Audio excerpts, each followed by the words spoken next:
rekan-rekan pemuda Gereja Kibait. Bagaimana kabarnya hari ini? Kiranya kita sekalian tetap sehat dan kuat, dan tentunya semakin bersukacita menikmati masa muda yang Tuhan berikan. Pada hari ini, saya rindu untuk membagikan firman Tuhan, dan firman-Nya saya telah persiapkan dan saya pilih dalam kitab pertama Samuel pasal 17 ayat yang ke-40 sampai pada ayatnya yang ke-58. Dalam kitab pertama Samuel pasalnya yang ke-17 ayat yang ke-40 sampai pada ayat yang ke-58. Sesuai tema umum yang diberikan Biro PKM Gereja Kibait, Ready, Steady, Go. Dan hari ini saya berikan subtema Iman yang Kokoh.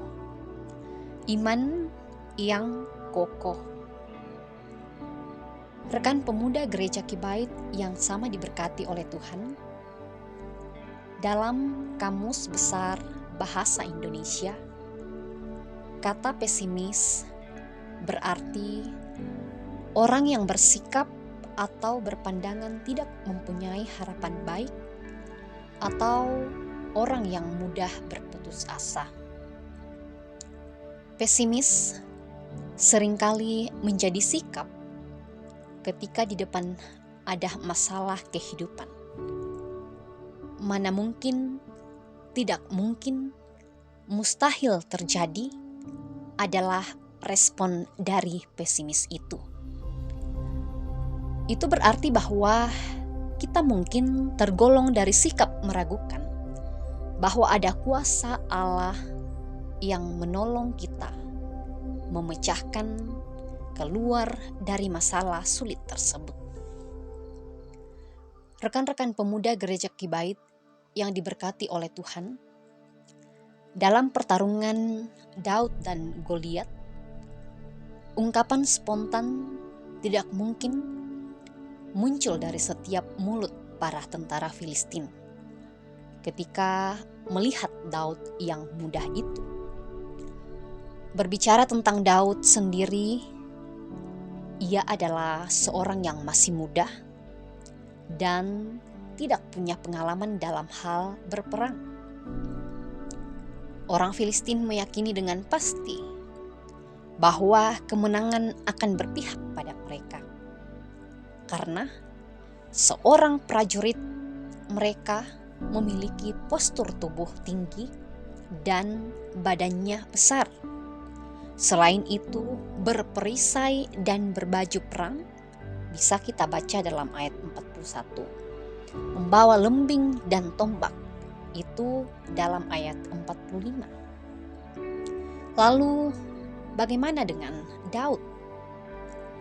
Rekan-rekan pemuda Gereja Kibait yang sama diberkati oleh Tuhan, di pihak Israel, mereka hanya diwakili seorang anak muda.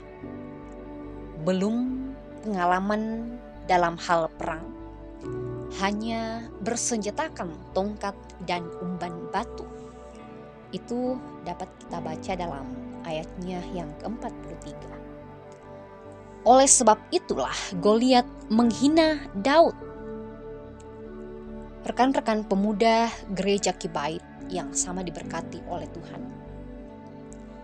jika melihat postur tubuh, pengalaman dalam hal berperang, kelengkapan senjata perang, dan kualitas senjata-senjata perang, jika dibandingkan, ini tidaklah seimbang. Namun Daud punya kekuatan, dan kekuatan itu ia letakkan di atas dasar bahwa Allah Sang Pencipta dan Maha Kuasa itu mampu menolong, mampu membawa Daud memecahkan terlebih lagi keluar dari masa-masa sulit itu. Ia tidak meletakkan kekuatannya pada keahliannya mengumban batu. Ia tidak meletakkan kekuatannya ketika melumpuhkan binatang buas. Bisa kita baca dalam ayat 45 sampai ayat yang ke-47. Umban batu yang diremehkan dan ditertawakan Goliat dan banyak orang ternyata membawa kemenangan besar bagi Daud dan Israel. Apa yang dihina oleh Goliat menjadi kehinaan bagi dirinya sendiri, dan ini menegaskan bahwa Allah, Sang Maha Kuasa, telah menyatakan kebesarannya melalui hal-hal kecil yang sungguh dianggap sepele oleh banyak orang. Hal yang kecil di tangan Allah telah menjadi perkara-perkara yang besar bagi Israel. Daud dianggap memang masih muda, tidak punya kemampuan apa-apa, tidak punya pengalaman dalam hal perang, senjata yang mungkin tidak berkualitas, namun ia memiliki iman yang sangat besar kepada Allah. Hal itu karena Daud punya kedekatan yang khusus, yang karib dengan Allah. Allah dapat memakai sesuatu yang tampaknya tidak mungkin menjadi mungkin. Rekan-rekan pemuda Gereja Kibait yang sama diberkati oleh Tuhan, marilah dalam menjalani masa muda yang Tuhan anugerahkan ini, kita meneladani Daud yang memiliki iman yang kokoh kepada Allah. Iman yang kokoh adalah saat kita memiliki hubungan yang karib dengan Allah, disitulah iman itu bertumbuh dan semakin kuat.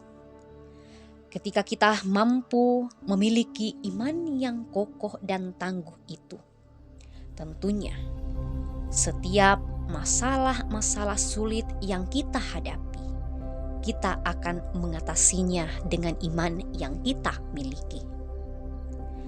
Tetap mengutamakan mengandalkan Tuhan adalah kunci untuk memiliki iman yang kokoh. Sebab bagaimana mungkin kita memiliki iman yang kokoh, iman yang teguh, iman yang kuat ketika hubungan kita dengan Allah tidak ada. Kiranya kekuatan firman Tuhan hari ini menjadi motivasi, menginspirasi rekan-rekan pemuda sekalian untuk tetap hidup dalam iman yang kokoh. Iman yang kokoh mampu membawa kita mengatasi setiap masalah-masalah hidup. Bahkan iman yang kokoh mampu memecahkan setiap kondisi-kondisi sulit yang kita hadapi. Tuhan Yesus memberkati kita.